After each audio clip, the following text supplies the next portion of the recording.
Welcome into the Bobby Carpenter Show, and we love to always bring you some special guests. And today, right off the jump, we're very pleased to be welcomed in by Ohio State's new defensive coordinator, maybe not so new anymore, Mr. Matt Patricia.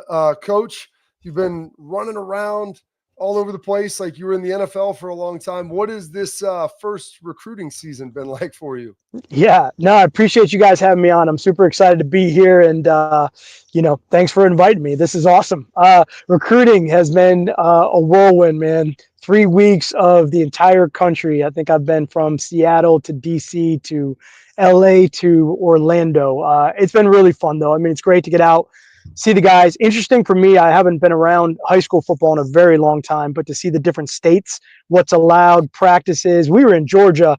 And man, there was a full-on scrimmage at 6:30 in the morning. We were from 6:30 till 8:30 in the morning. They're tackling, full scrimmage. I was like, this is wild right now. It was unbelievable. So pretty cool. Great just to get out and see the kids and get around the high school coaches and talk with them a little bit too. So it's been a lot of fun. Talking about high schools, I mean, now being back in, and you were in college. It's been a long time. You've been coaching for a long, long time. We talk about this generation and all the different generations of guys that you've coached, like now going back into the schools, what are things that you are noticing from like recruiting now to like recruiting way back when? Yeah, there is a lot of difference. I'll tell you what, I walked into one school and the coach was like, hey, see that kid down there? He's like, he's an eighth grader. And I'm looking, I'm like, Coach, how big is he? He's like, I 6'5", 200. I was 6'5", 200. I was like, I called my son. My son's about to be a freshman. I was like, bro, you're not playing anymore. Like these kids are just bigger. They're fat. I was like, it was unbelievable. I think what's really cool in some of the states, they have like football class, like football periods or gym periods, like, and now they're, it's part of the normal day. They can go out and do field work or they're lifting. And I think just the intensity of what these kids are doing now is definitely different, and before maybe you'd get on a kid his junior year, sophomore year, but you're looking at kids 9th grade, 10th grade. You're really trying to project these guys as they come out, but it's so much football. It's all the time for these guys. It's regimented. They're disciplined. It's pretty wild.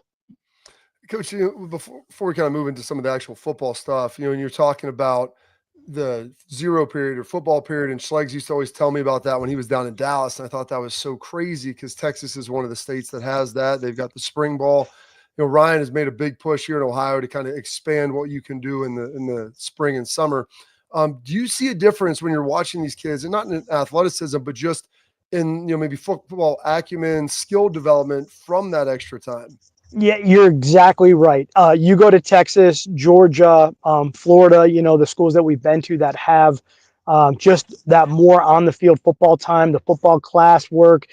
You can see them just, they're probably just a little bit ahead of everybody else. I mean, just to be honest with you, as far as what they're able to do, whether it's fundamental technique work, sometimes it's even just scheme wise, they have that extra time, and we all know more time on task, the better you get. So I do think it is an advantage for those places, those states that allow that. One of the other crazy thing too, I completely did not know, is that in the springtime for your spring game, you can actually play another team. So there was, guys that we were visiting that were getting ready to play a spring game, last week and this week against another team.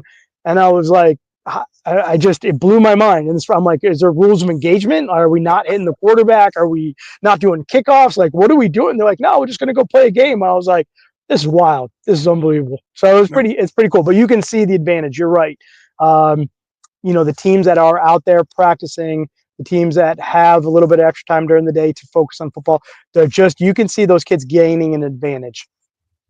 I love that you said that. So Ohio, listen, we should have an athletic period for all sports, not just football, for all sports. Get kids in the weight room. Coach, you're on a podcast. Bobby and I played together. The Buckeye Brotherhood. It's a real thing. I want, you come in, it's a whirlwind. Talk about a couple of things that have stood out to you about just Ohio State football.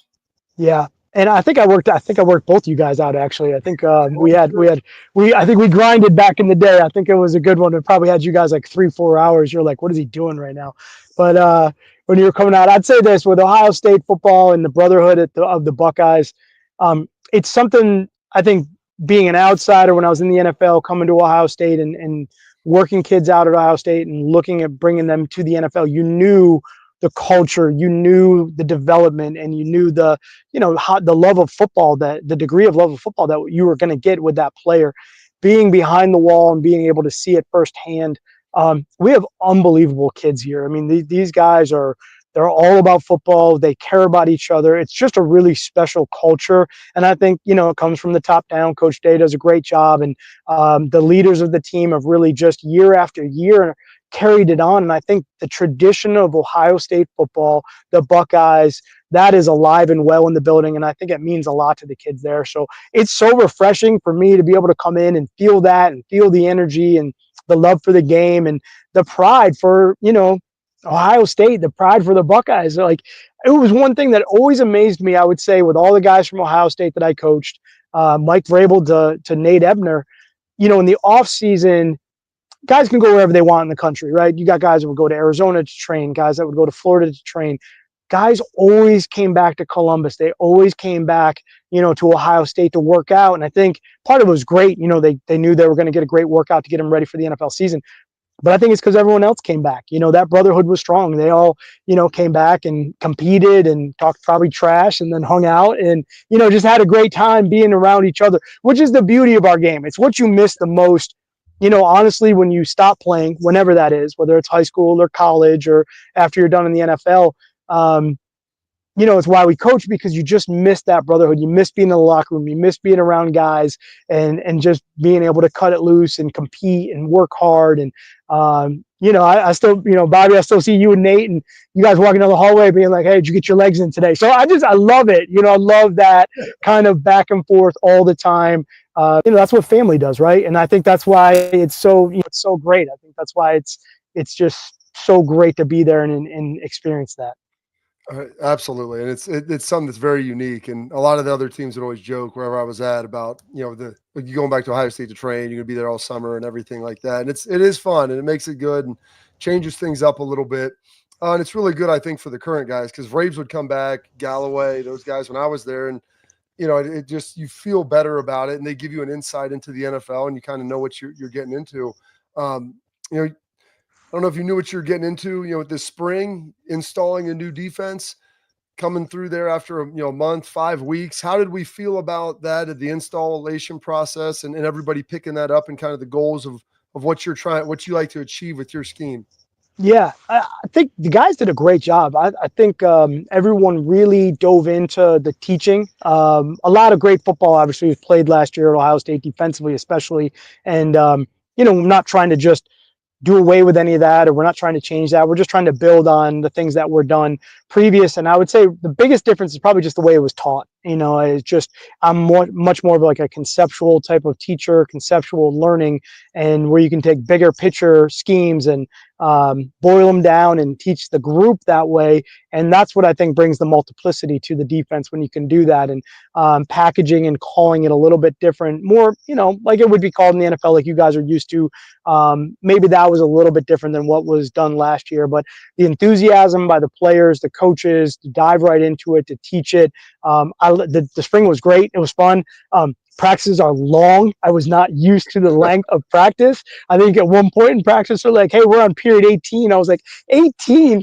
I'm like, I don't think we ran 18 periods in 6 weeks of the NFL season. Or, I'm scripting. I'm on page 6 of the script. And I was like, this is longer than any training camp in its entirety of plays. But, it was great because you had that much tape to go back and watch with the players and correct it and really hone in on the detail of what we were trying to do. But I would say the conceptual teaching was probably the biggest thing for the spring, but I think the guys did a great job. They're a lot of fun to be around. They're competitive now. These guys love to go compete. So, it's a lot of fun on the field.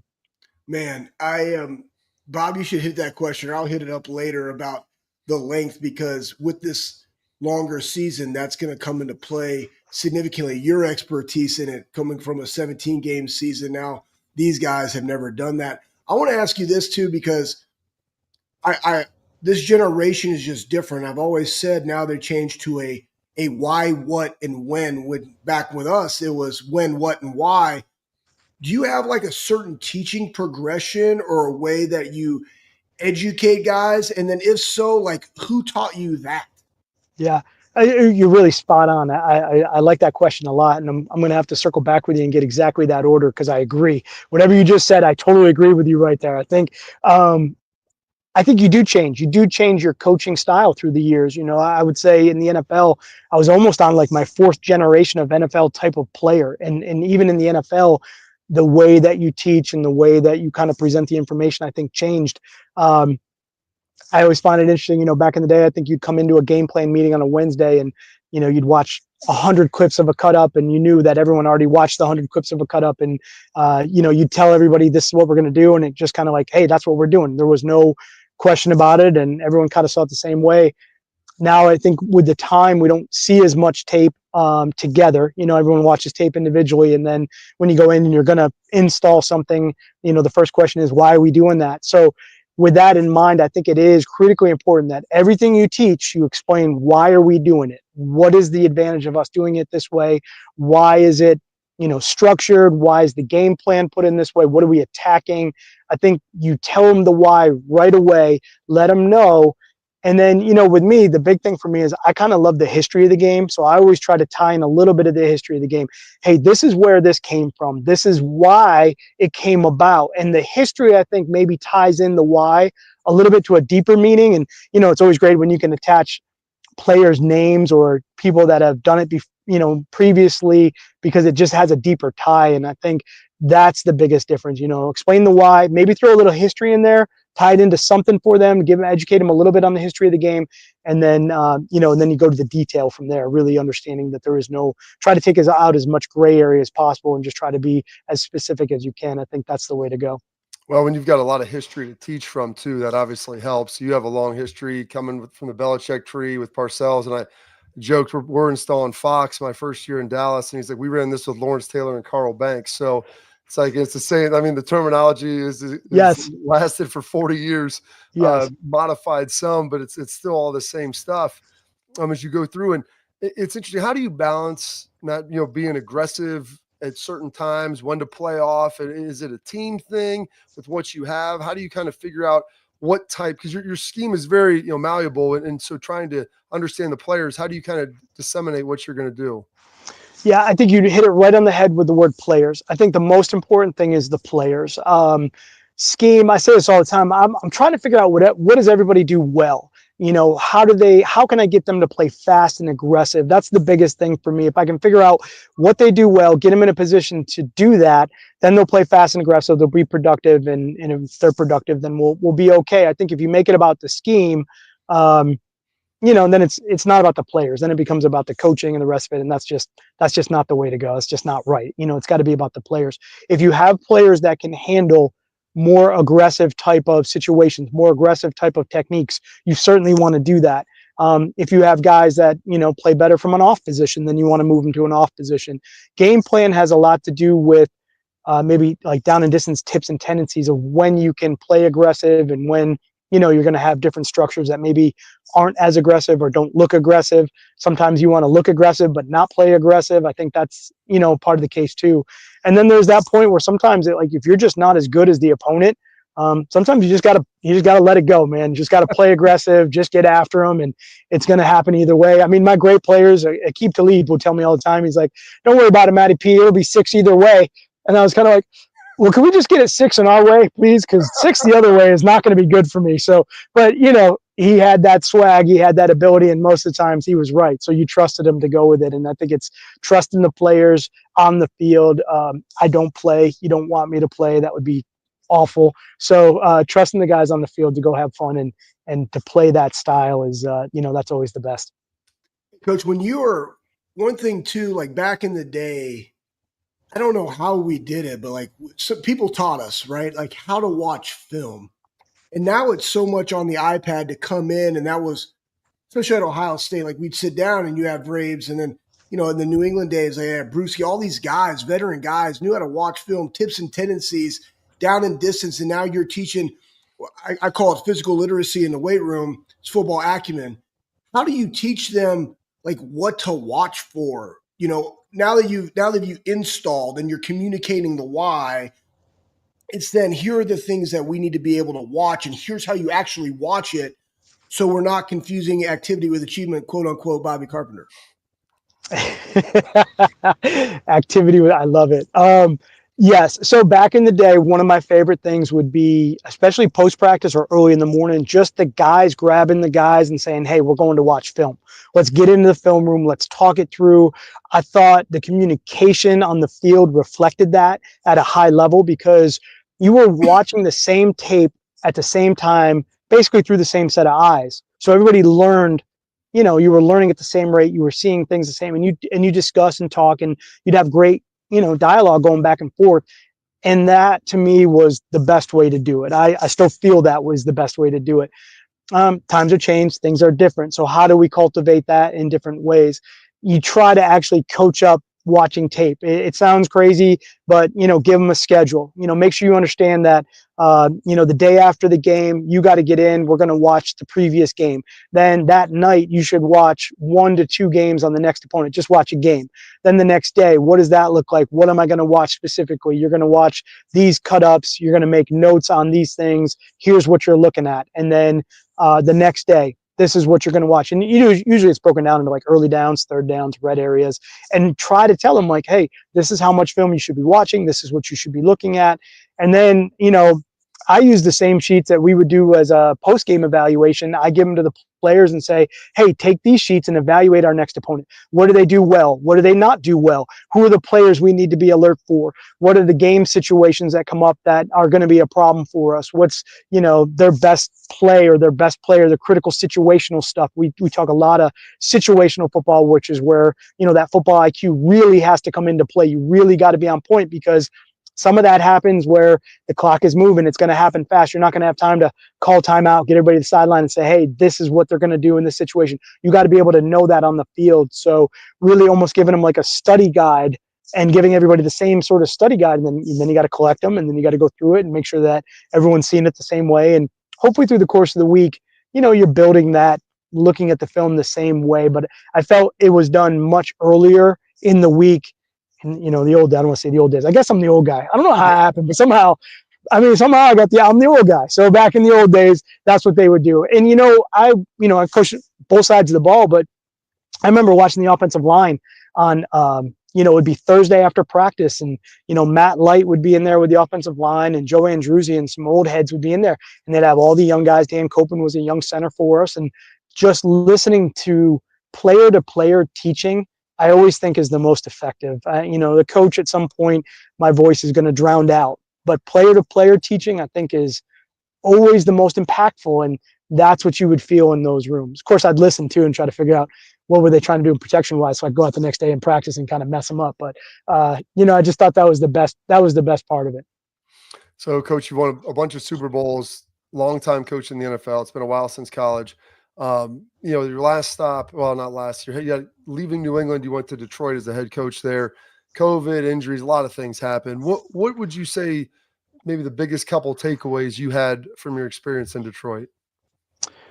Yeah, Detroit has a lot of learning, for sure. And there's no handbook to being a head coach. You're kind of thrown into the fire, and every situation is different. Every organization is different. I say this a lot, when you go back and you reflect on it, and really I do, a deep dive self-evaluation. I know I wasn't my best version of myself my first year in Detroit, and, it wasn't my best coaching job. Unfortunately for me, it happened to be my first year as a head coach, but not every year is going to be your best year. That happens, and it's what you learn and how you grow from it. And, I think that we had great players there. And, I was probably coming in with a certain intensity coming off of a Super Bowl loss.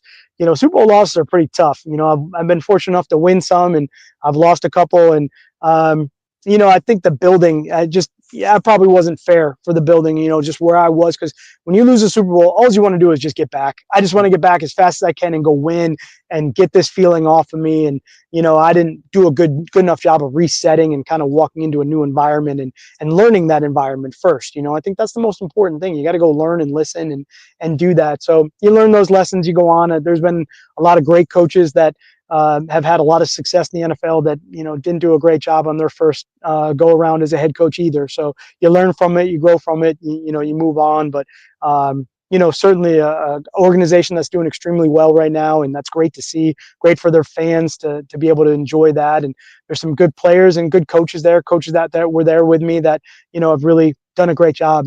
Ben Johnson just got a head job. I'm really excited for him. And Hank Fraley, who was the offensive line coach that I helped develop, that was there. He's an unbelievable coach. He's one of the great offensive line coaches in the NFL right now. So you take a lot of pride in that when you see that.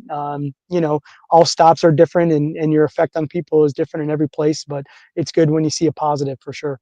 All right, Lad, I got one more quick question because there's a bunch of people asking questions personnel-wise as far as big nickel line, but a lot of intelligent fans here. So I guess a personnel question as far as how do you kind of handle your personnel groupings? How multiple do you want to be, as far as playing players in different situations like that?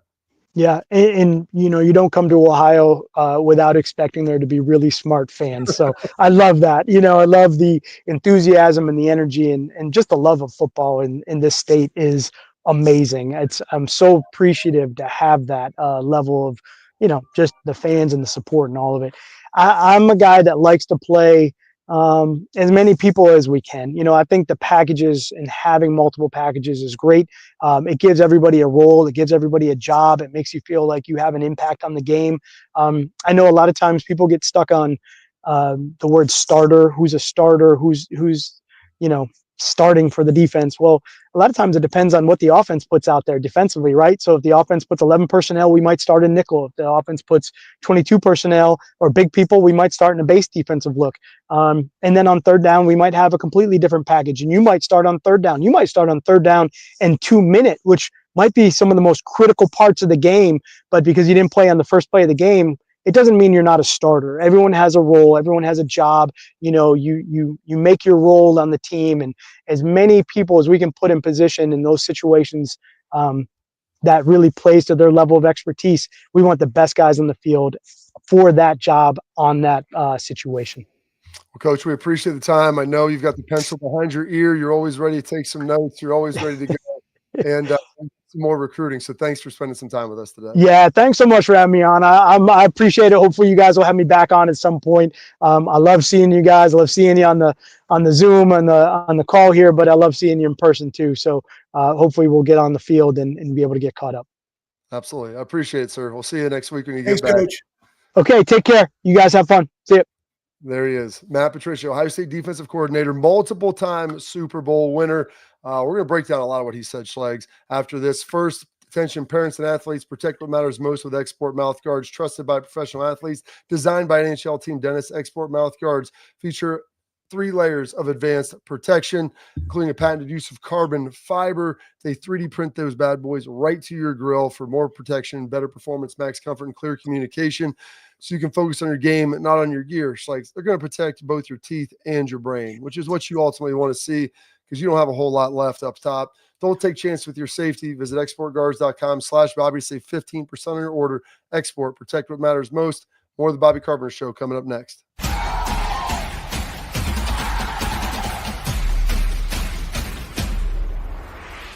Creative, experience, results. That's what drives growth. That's what builds brands. That's Lake Spur Marketing, a full-service agency built on trust, strategy, and performance, not fluff. From bold strategies to flawless execution, every campaign is rooted in smart planning and driven by clear goals. We don't chase clicks. We build partnerships. We show up, dig in, and deliver every single time. Lake Spur Marketing. The proof is in our partners.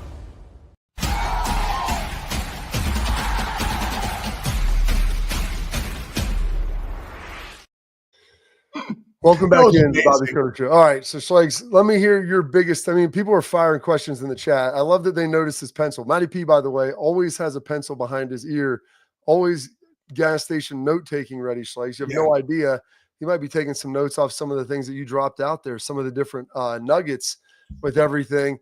But some great questions. A lot of them were personnel based. That's why I was like, I'm just going to ask like a broad personnel question because I know he's going to do a lot of different stuff, and that's kind of his calling card with the packages and personnel. What was the one thing or biggest thing that you could say you took away from that? Dude, I don't know. There was a lot. I love the fact that he said eliminate the grade because I remember in the past I'd go listen to their defense and I was like, what the Sam Dick is this? Like what does that color mean? And then why are we memorizing all this stuff when I could just call it, you know, field 8? You know what I mean? Like, where are they coming? Like, how do you know what to communicate? I love what, probably because you and I are so familiar with their teaching progression. So I really love that, because when you eliminate the gray, you allow guys to get a lot of reps. They can play really fast. His teaching progression of the why, and talking about it, it's on his 4th iteration of like teaching. And so we can always grow him educating them in that football, acumen. I love that, right? I agree with that totally. The player-to-player teaching. And I think even in the building and in each position group, even though we lost a lot of guys, you still have a lot of guys that have played a lot of ball in there to be able to facilitate that player-to-player teaching, which is really important. And he also said, I think there's two things. I think he's going to add a lot of value about how to practice intentionally, because they're so long. Like, the NFL is really, really good about getting what you need to get and get out. But a lot of that comes from the preparation before you even hit the field. Yeah. So I think probably some of those small nuances will begin to carry over, and why back in the day, Bob, you and I were talking about it. I love the hire because it's also sharpening Ryan. Guy had NFL head football coach experience, has won multiple Super Bowls, has done this for a long time. He's going to bring insight that he doesn't have. And also the last thing, situational football, and I don't think a lot of people understand this. That is a very heavy, we did it at Ohio State, but it is a very heavy, heavy NFL thing to go literally and just, Belichick did it all the time. Mangini did it, right? They would just throw up situations, and a lot of those were 2-minute. And why are they doing this? And guys, us watching other games, like, they would be clips of situational football, not of your own games, of just everybody else that's in the NFL and how they handle 2-minute, and knowing, like, all right, if the clock has 14 seconds, they can't do something over the middle of the field because they can't spike the ball. That takes 16 seconds. Just knowing all these different things and why a coach calls a defense and what he does. I love that element. So, Bob, what I gave you like 30. So yeah, please articulate. I think that's the why. And that's what you asked that. And he's like, the why. And what I love there, like you said, the teaching progression. One of the things with his defense is, like you said, it allows you to build on things, and it allows you to tweak certain elements of it to solve problems. And, having played in it, like, we grew up in this. And so that's why I tell the guys, like, how do you know? I'm like, well, this is what I learned at Ohio State. I played in it in Dallas to start, and then end of my career was back in it again with Matty P at New England. And so, like, learning and understanding what the answers are. You do this, they do that, then you get to go to the step B and solve it. And let's see if they can get to their step B. And if they do, then okay, well, then you go to step C and you can work through that. And the guys really embraced that this spring. But I think the biggest thing and about Matt Patricia, I know people got to kind of experience him a little bit, and he was very open during spring ball as well. Number one, I think people probably saw his charisma a little bit. Like, I told you, he's a really likable guy. And, and that's why I asked the Detroit question. He's like, I wasn't the best version of myself. You're coming off a Super Bowl loss, which is really hard. And I think what's even more difficult, Schlegs, is that loss wasn't with that group of guys. Yeah. And so you're not in the same position as they are. Like, they're trying to get to know you, and you're probably a little more surly because you just want to get out there and get some wins. And those guys don't have that same emotion, that same feeling as you do. And so I think that was a good explanation for kind of maybe what went on a little bit there, but just how great of a guy he is and how collaborative he is. We didn't get a chance to talk to him about some of his relationship with the other coaches that he has on the defensive staff and what that kind of looks like. But, like you said, he's a conceptual guy. He's a collaborative guy. And what are the ideas? Let's talk about, let's watch film together so that you're seeing what I'm seeing. And so we can talk about that. And part of that, what that is it's all conversation based, where we can put something in that it doesn't have to be my idea. Like, we're watching this and, hey, what are they doing here? Hey, coach, what if we try this and this defense or this coverage, or we play it like that? Yeah. I mean, if you guys feel good about it, I like it. Like, now it's it's our idea. It's not your idea. It's not my idea. It's our idea. And so it's a very collaborative piece that I really, really enjoy with that being in there. So that's tremendous. Like, you got one more nugget? Yeah, I got two Someone said because they're somebody asked hungry. for a four They piece, still so we want a gave him a 10 piece. four pack of This will be nuggets. really quick. To his thing in Detroit, I lived it in Jacksonville, and he came from Belichick. And when we are raised with that sense of urgency, and you immediately want it now, it will rub people the wrong way, especially when you go to Detroit, who has had very, very little success, and you're trying to come in, you just had that loss, you want to win. That sense of urgency is high. I almost want to say don't ever lose that, because that is Ohio State. The good thing is, all of us, when he was coming in, like, he's lived that life and expectation. Last thing he said was the starter issue. And everybody's like, people are so focused on the starter thing. And I think that's such a great way of doing it when you're at Ohio State. And I said in the chat, we all have roles to play, and we all have to play our roles. And so that gives guys an ability to say, like, all right, this is my role, but this is also my role that's probably going to be there when I go to the next level, because that's how he sees it. Yeah. And so I can own that role, just like we saw with two running backs that are starters, that bona fide dudes wherever they go in the 5 stars and, 6, 7 different 5 stars. It's like, no, this is the role that you got to play. Don't have a label that I'm a starter. It's your role, and your role matters here at Ohio State. So go own it and do it the very best you can. All the world's a stage, and all the men and women, well, they're merely players. Bill Shakespeare. More of the Bobby Carpenter Show coming up next.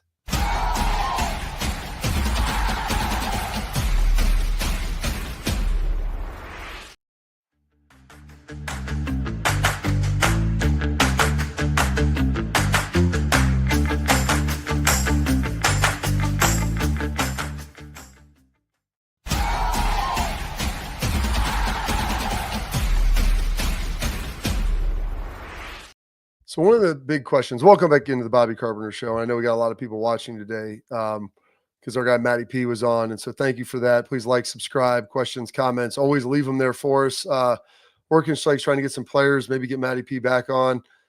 Someone said, can you get Heartline on? I was like, we've had Heartline on. I can get Heartline on again. Maybe he was looking really swole and jacked. Dude, yeah, you guys been working out. Yeah, walking down today. Maybe James. We had Wald on. We would be good. Maybe Coach Lachlan. That'd be amazing.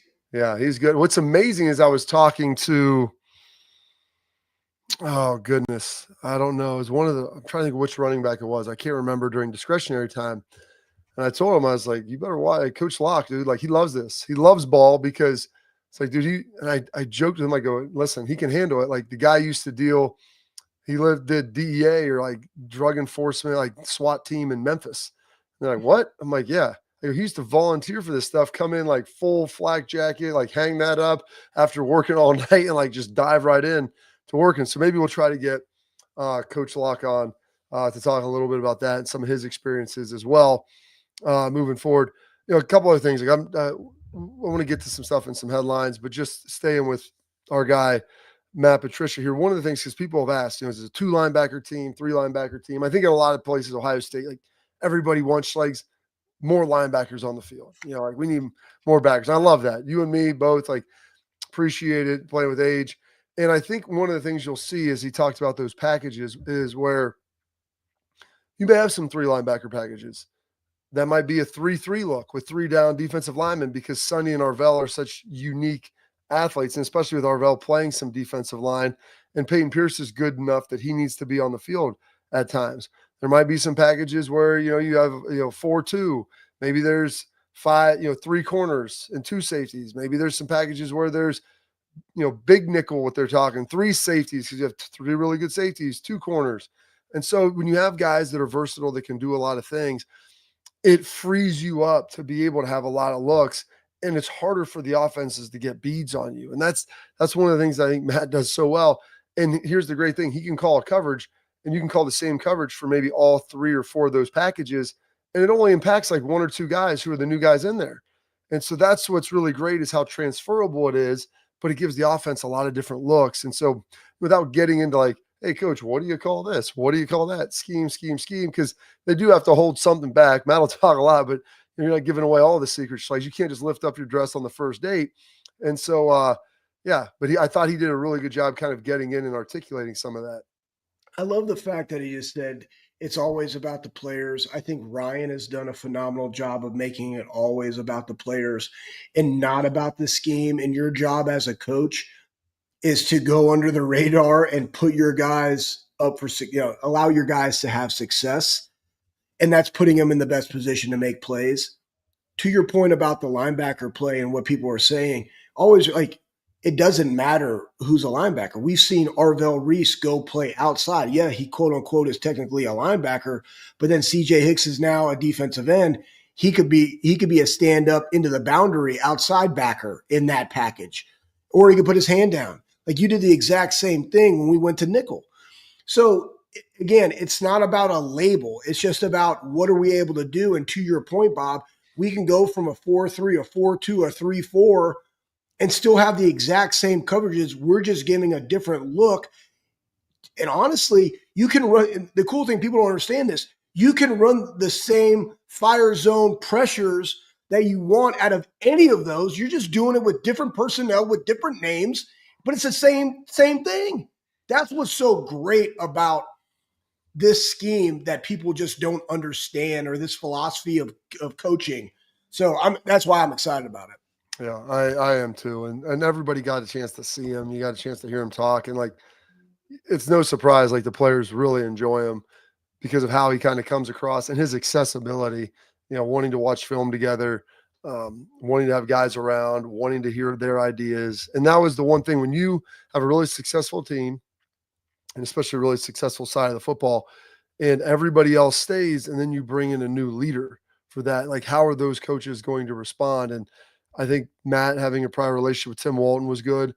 James, knowing Walton, and knowing a little bit of Patricia, being in the NFL, being familiar with him through us, like, he's on board.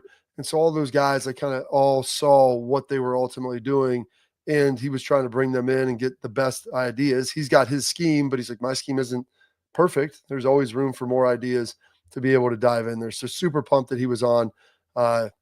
And I'm sure it'll be picked up and probably be hearing that a lot of places because he did a lot of stuff. So before we get to our headlines, I want to tell you about our friends at Backer. That's bckr.com. Premium Buckeye jackets and hats founded by fans to make premium fan gear. Their products, they're going to be better than anything else you got out there. I've got the windbreaker, raincoat, got a hat. It's all tremendous. A little bit more in the price, but a lot more in the quality. And if you go to bckr.com, that's backer.com, and you buy from there, a portion that goes back to the student athletes at Ohio State, which is absolutely tremendous. And if you use all caps Bobby, BOBBY, when you check out, get free expedited shipping. Again, go to backer, bckr.com to get some of your great Backer products, Ohio State gear, that is.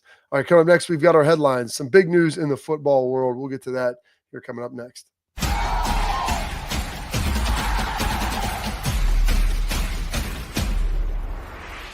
Creative, experience, results. That's what drives growth. That's what builds brands. That's Lake Spur Marketing, a full-service agency built on trust, strategy, and performance, not fluff. From bold strategies to flawless execution, every campaign is rooted in smart planning and driven by clear goals. We don't chase clicks. We build partnerships. We show up, dig in, and deliver every single time. Lake Spur Marketing. The proof is in our partners.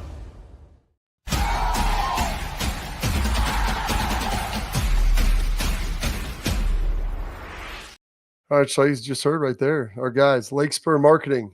They feature our headlines.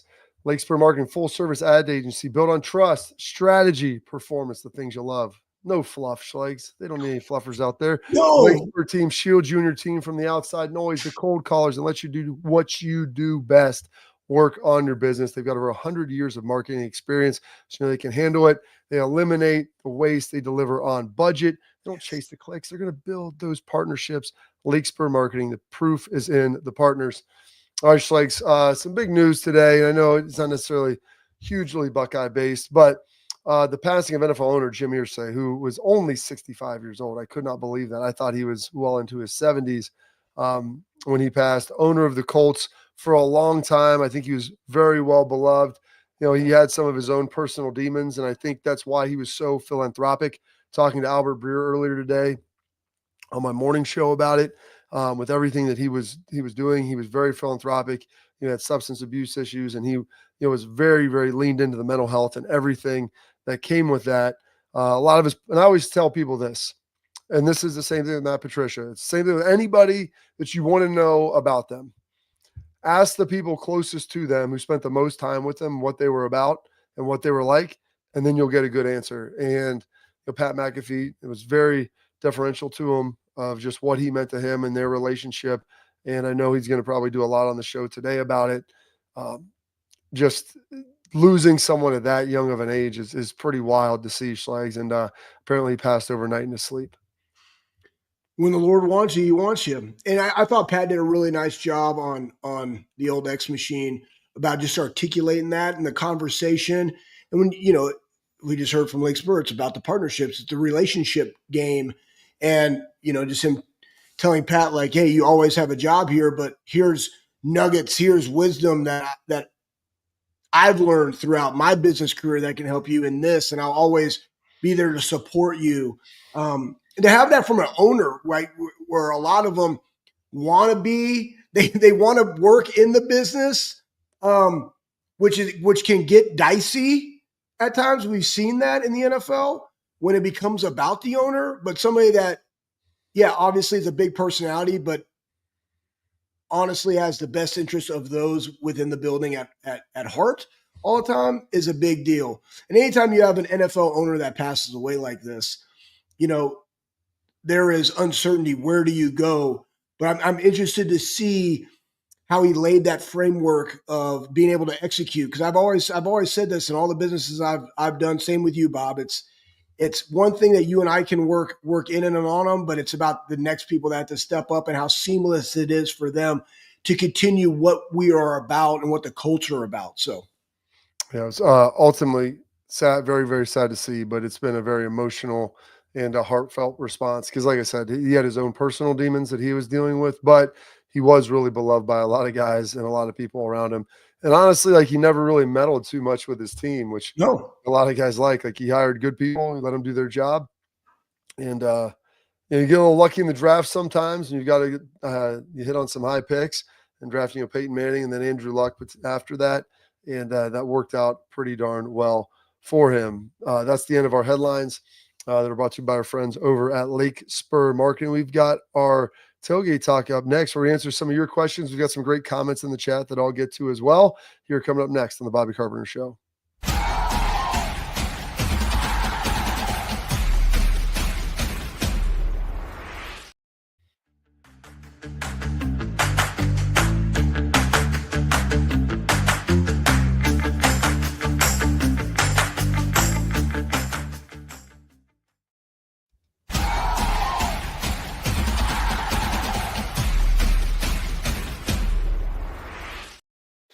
All right, welcome back into the Bobby Carpenter Show. And Schlegs, here's some of the comments. This one came from Steely Matt up a little higher. He said he looks so much better. Happy for him that he took his health so seriously. Pretty impressive. He lost a lot of weight. He trimmed back the beard. I told him, I was like, man, like you look good. You look 10 years younger, and so that helps give you that energy, Schlegs, that juice out there on the practice field. Yeah, it looks good. And he always is. He has a smile. I think he's kind of refreshed, and it goes back to somebody else. You were gonna ask the question about the talent and like coming to Ohio State. But when you know exactly what you want to do as a coach, and you then have that talent, it becomes easier. But you're always in development mode, and he's had buy-in from everybody from the moment that he's got here because of his relationships and wanting to be a partner and all of those things that we've been discussing. Everybody feels really good about him. And part of that, guys, is when you can step back and focus on yourself. And he said it, self-introspection. He didn't say those words, but that's what he did. And probably the way that I look, how I handle myself, my presentation, like how can I get better? Well, you're seeing a great version of Matt EP. And what you just saw in our interview is exactly what I saw, you saw when we went to practice, Bob. He was the exact same way. And that's the authenticity that he has, and that resonates with this generation of player. Absolutely. We got a question from Eddie. It says, how, down there at the bottom, Pat, how have the coaches and players reacted or embraced Matty P? And I think a big piece of it was, you had seen the guy in Detroit, and that's what everybody, I think, was like looking at who was going to come in here. And he said it wasn't his best version of himself. But the players have really reacted very nicely. I think they enjoy the way the scheme is called now. I know Caleb Downs likes it because it was a little bit more similar to that Saban call, Schlegs, that he had, which who did Saban learn most of his defensive stuff from? Bill Belichick. And so while it's not like 100% congruent, there's like a pretty heavy overlap on the Venn diagram of similar terms, similar concepts, how you coach, how you teach things like that. So when you have him on board, Sonny Styles was a big fan of it. Like a lot of these guys have enjoyed the scheme. They've enjoyed how he teaches it because you feel like you're learning when he was talking to us, like he's teaching the game of football about situations and about this. Like that's how he goes about it. Starts big and then breaks it down and gets small. So the guys feel like you're learning. And anybody that feels like they're having value added to them, like that's a huge win. And so I think that he's a big fan of that. And that was a big piece of it. Yeah, I just think that I also like the point that he brought in a little bit of the history of the game. And I think that probably goes back to, Bob, like why you see so many former players. Like we did football as basically a profession ever since we could play because we took it so seriously. And I just love that he's giving these guys, because a lot of young people don't know a lot of the stuff that we grew up doing. They don't know our music, right? We're introduced to their music, but they don't know all the music that we've ever listened to. They don't know where all these schemes came from. They don't really have an understanding of the game of football. They're not watching NFL's greatest hits when I learned about Dick Butkus back in 1980, 86, 85.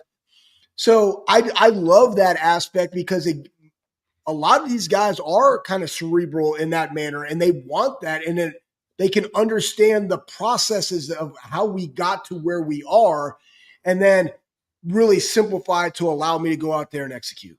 And what's tremendous, Schlegs, is when you go through all that, and then, like you said, the history of it, and like, hey, we put this scheme in here to stop this team, the Rams, back in 2001. That's Belichick. And then, if you're Matty P, we were using this against the Falcons and Matt Ryan, so we came back in the second half. Or you go way back with Belichick and Parcells, like this is what we ran with Lawrence Taylor and Carl Banks. Yeah. That's what they said. Like this was the call. This is what it is. It's what it's always been. And when they called it in 2006 in Dallas, like okay.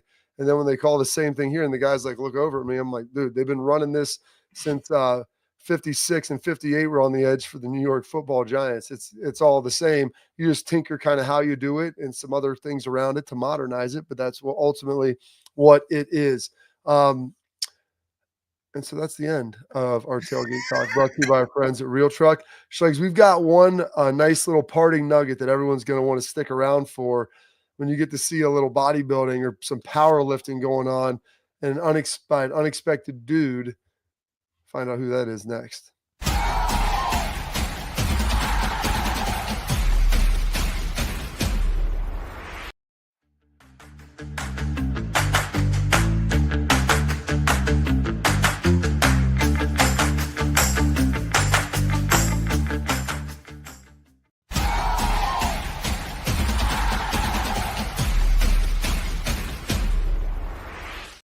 All right, Schlegs, final segment of the program, and I figured you would love this. Someone threw this up here. I feel like it's accurate. It looks enough like him. It's a little bit grainy, but Pat, why don't we toss this up? This is apparently Jim Irsay squatting 525. Now, listen, if you're going to be lifting that at a weightlifting competition, I'm not going to just tell you you're the greatest ever, especially you got knee wraps on and everything else. I know Schlegs probably squatted that before he graduated high school. But this is Jim Irsay from back in the day. Schlegs hitting 525, and I'll give him this. He's hitting it with relative ease. Yeah, but I like that you commented on his knee wraps because you're allowed to have knee wraps in 525 though, Schlegs. Like hell, I'm 44 years old. My rule now is that when I go over 405, I wear a belt and I put knee wraps on because I want to have another great day. You know what I'm saying? I just want a little knee support. Okay. Yeah. It's not a bad thing, but you know what though? The guy's lifting. And so that's great. And we talked that was back in the day. This wasn't recent. I think judging by the film quality. No, I love like it. a high school amazing. gym. Like, look at that guy's like really low, like chops he has on the side of his face on the left. Yeah. My biggest thing is this. So like we saw Matty P, whatever, you know, take your L seriously, man. Like, and again, what Matty's doing, regardless of where these guys go, do they go to the next level? Do they get into coaching? Like they're getting a doctorate in ball. And guys that go into Mickey Marotti's weight room, they're getting a doctorate in, you know, exercise phys and like how to train appropriately in the right way. I got that back in the day at Metroflex Gym. So it was just gym bros. Like that's still good. It's still good science. Yeah. All right. But anyways, what a great film. What a great way to end the show. Absolutely, Schlegs. And you got the right way, Sublime. Well, that was the wrong way. And stay locked in on here on Friday. Hopefully, I'm going to try to get on AJ tomorrow and see if he can talk about Tom Cruise coming on and him just summoning Tom. You summoned AJ with the hot call. He just called him out back in 2022. And all of a sudden, poof, David Copperfield, 3 years later, he's here. So hopefully we'll talk to the Hawkster tomorrow here on the Bobby Carpenter Show.